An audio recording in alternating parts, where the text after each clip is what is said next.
Day, night, family, friendship. Hi, I'm Princess Twilight Sparkle, and I reside over the friendship part of this whole equation. Of course, this time I'm here to talk about another princess who isn't really one since she's not an alicorn, but I'm not sure how that works. Anyway, the Discord princess, in charge of reviewing and commenting on Equestria's most chaotic creature, Discord himself. Although this is kind of an odd job, her passion for her work shines through as she... Ugh, I wasn't finished here. Sorry, what you were saying sounded so important and official sounding. Is that even a word? And, who's gonna clean this up? I shouldn't be lying around. Someone get it stuck in their hooves and that's, like, painful. Probably should do just that. Weren't we supposed to be doing a thing or cut to the fancy intro? Horse movie! Is it that time already? The My Little Pony Generation 4 finally get a movie? It only took them like 6 years, but here it is. And what should I say right off the bat? Well, yeah, took you long enough. Well, it's a movie, that's for sure. For those just joining in who haven't seen my spoiler-free version, the link should be on the screen or like in the eye thing. I hope. I have mixed feelings about this movie. Give me a second, Jesus. As I said in the past, I only like to point out flaws because I strive for the show to be better. I actually thought this movie was good for what it was, though I'm somewhat disappointed with how safe the script plays it. And let me define safe. In order to feel like a movie is taking risk and people might actually have consequences for their actions, blame Disney and others for their fake outs, the film or movie or whatever needs to establish that the bad guys mean business by doing some unspeakable thing. If you're a fan of the Harry Potter franchise, this is what Cedric Diggory's main purpose was. He was a character we get to learn about just so he can kind of die. Yeah. These kind of potential risks can be beneficial to the franchise by adding new stakes and playing with expectations, or it can potentially isolate the audience by challenging said expectations. Star Wars. This movie doesn't do too much of that. Well, I applied the idea of going to lands outside Equestria and also being introduced to a new cast of different species. Is anyone gonna explain this one? Anyone? No? Okay. But there's aspects here that seem kind of repetitive, as in the princesses being kicked out of the plot early in favor of Twilight and her friends to go on a journey to find X thing, and the Storm King himself kind of being a meh villain. So much so that his second in command is the one who's getting all the praise and spotlight and fan art. She has a lot of fan art. And what about Discord? No, I'm serious. Or even like the castle guards. For all the security threats that Equestria has had in the past, there seems to be no improvement to stop this stuff before it gets to the capital city. Surely a stray Pegasus could have warned us, guys? Guys, they were flying around in the beginning when they were singing Pick Up the Beat, but I guess they couldn't pick up that beat. Wasn't Discord reformed to help Equestria for all this stuff? At least petrify him at the beginning, like maybe the other princesses? Like, come on. Maybe? Wait, I got another positive thing to say. Well, with all that said, I do like the stakes are a little higher, even in just a subtle way. Did I mention that Luna almost died? She almost died, like, right there. Or Pinky even almost fell to her death! That also happened. Regardless, all these points don't really add up to the stakes, and I'm not saying that's what the film needs to be a better movie, but it just seems like following the main six on an adventure where the princesses can't go or aren't there or something is something we've seen before. But there's more to explore here, so let's do that thing where I summarize the movie and insert references to your favorite thing, and then you like and comment and subscribe, and then we do it all over again every week. The film opens up with Twilight Sparkle. No, scratch that. The film opens up with a horse rendition of We Got the Beat, you know, from the Jimmy Neutron movie.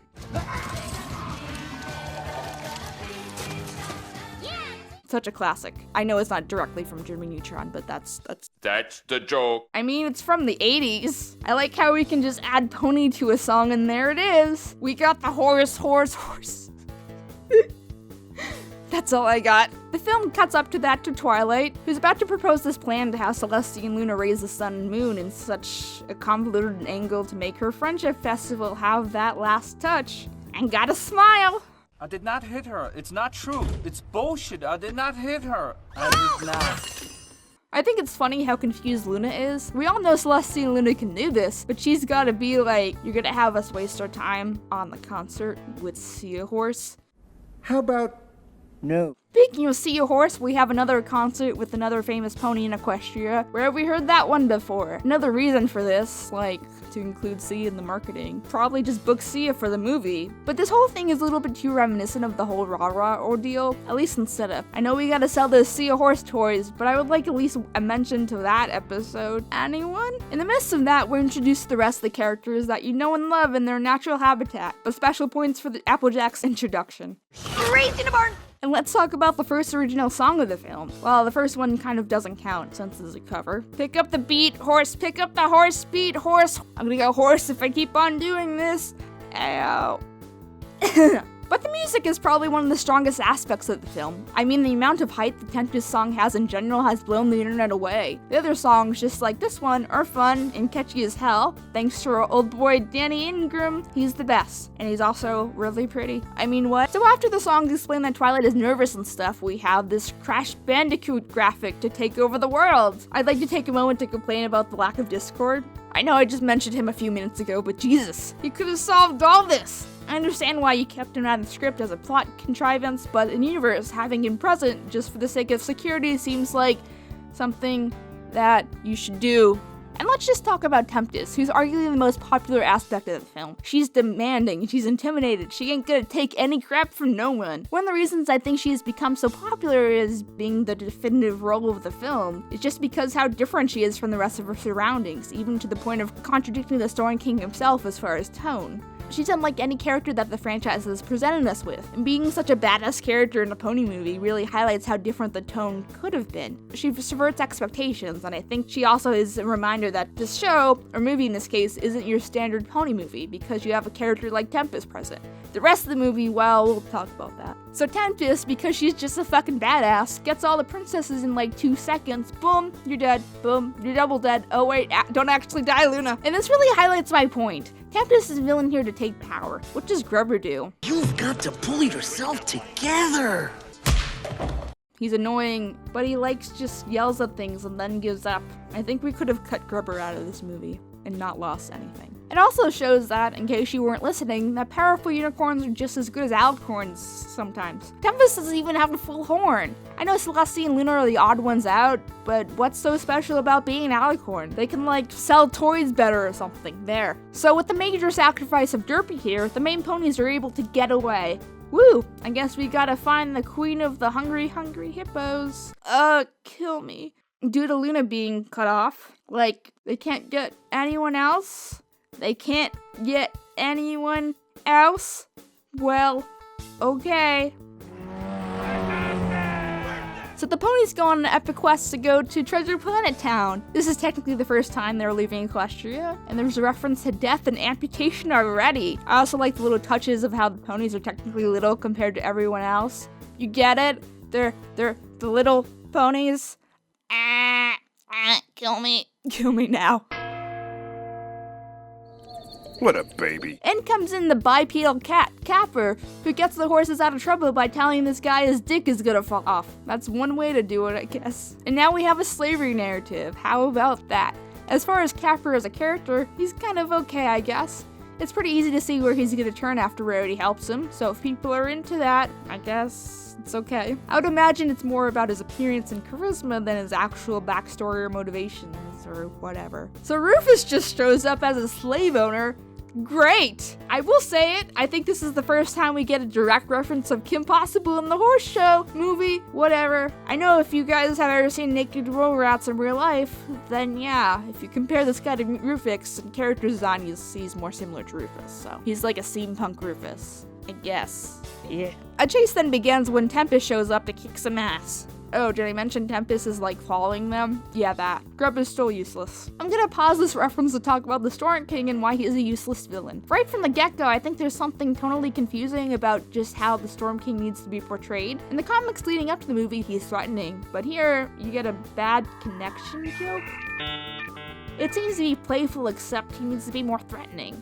If you're gonna do that, take a note on how character introduction is important. Like Tempest in the same movie, or Discord. Celestia is threatened by him, but he's still just playful. Shows that the Storm King came to play, and maybe the jokes work better that way. Establishing him this way kind of makes it hard to take him like a serious threat. Imagine this was Tirek. How would that have worked? Where am I supposed to be looking? Never understand how this spell works. Tempest! Oh, there you are. Here's the deal. I'm in the middle of a big rebrand here. Lord King Tirek is tracking well as intensely intimidating.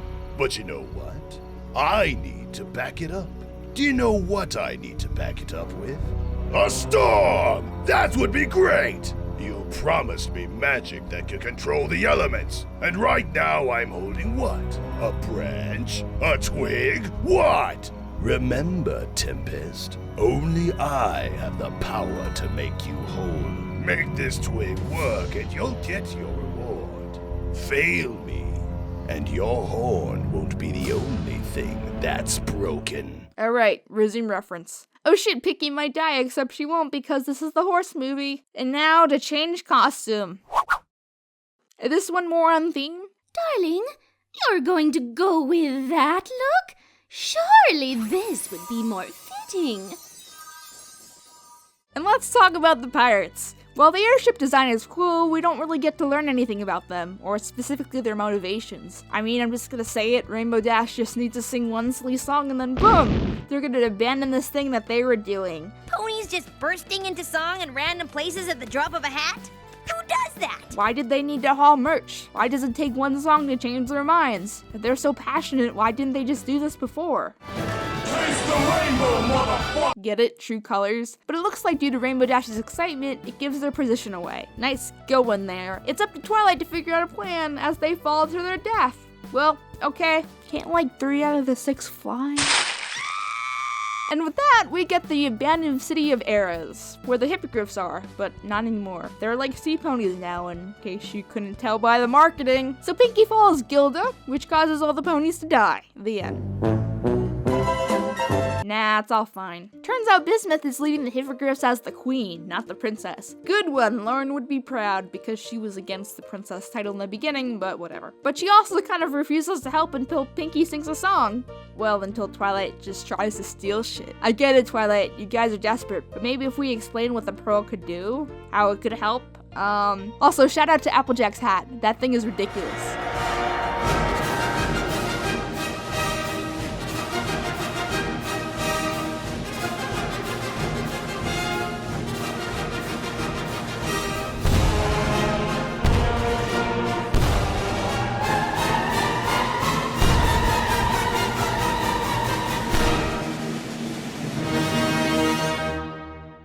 And now it's time for the third act, when Twilight makes Pinkie Pie cry, which doesn't ever happen ever, and then everyone gets upset. Let's talk about this for a minute. Like, in the show, Twilight has seemingly handled much more without getting mad. Like, remember that one time, or like, all the time she's helped like save Equestria without like being a bitch? Remember Discord, where she wasn't gonna give up, but then she did, but then she didn't again? She was just sad, really. Now she's blaming everyone else for her failures? I feel like this was added just to separate Twilight from the rest of the ponies. It's not like I don't believe this is happening, but I just feel like Twilight has been in more shams and kept her cool. I'm not saying this is bad per se, but just a little forced. So Twilight gets captured when she's alone, and here we have the highlights of the movie, Tempest Song, which is amazing and also kind of shows her point of view in a way that makes sense. I feel like Twilight would be a different person if she is put into more challenging situations than Tempest here, or even some of her foes. We could say that this is trending old ground, but Tempest is more thinking about helping herself feeling achieved by working for the Storm King and getting back her horn, not really taking over the world herself.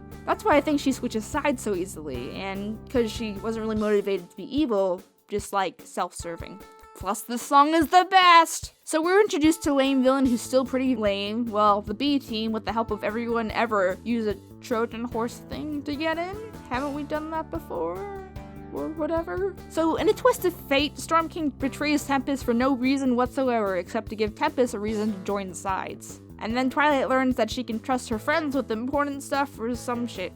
I do think this is an okayish reason to make someone turn, but Storm King didn't really have a reason to not to do this. It just gives Tempest an excuse to switch sides again, and that's really it. That's the whole thing with Storm King. We don't really get to understand his motivations or character. In contrast, Tempest is such a strong character because she defies our expectations on what a character should be in a movie like this. But I wish the other characters challenged those expectations as well. It's not like every character's sole motivation has to be to subvert expectations like this, but we have a sly trickster who turns sides when shown kindness. A pirate gang, I guess, decides to dismiss the ruler in the Empire because Rainbow Dash sings a song, and then Kristen Chenoweth's hippogriff that is similar to Pinky in character, I guess. Woo. And good job, Twilight. Also, good job for not dying. I am Jesus! You thought I would be scared, movie, but you're not gonna kill off the main character. And oh shit, did that guy just die? Yep, that's me. You're probably wondering how I ended up in this situation. He dead. And they fix everything and we have this cool Sia song and that's the end of the movie. I guess the hippogriffs got word that everything was cool now because here we are. How does that work? At the end of the day, this is still a fun movie and it's still enjoyable. There are bigger risks and ultimately some tense moments between the cast, but I think the movie ultimately falls short is having a script that holds up to subverting expectations that Friendship is Magic is known for. We have a plot that invokes the main group of characters going from point A to point B, meeting an array of characters and falling into some wacky situations. This show is about subverting expectations by giving us strong stories and characters in a place that we wouldn't really expect to find them. This movie, at least from an outward eye, didn't seem to lead that expectation. While I admire the show staff and crew, this movie could have been much better by using its runtime to expand on something the show hasn't gotten to yet. Maybe Discord's history, or the history of Alicords, or something of that nature. What we got is cute, but it could have been so much better. But I'm sure these demands were made by Hasbro itself to be able to market all the cool movie toys. So you win some, you lose some, I guess. Well, I guess that's it. Until next time, Team Rocket is blasting off again. Be sure to like and subscribe if you want to.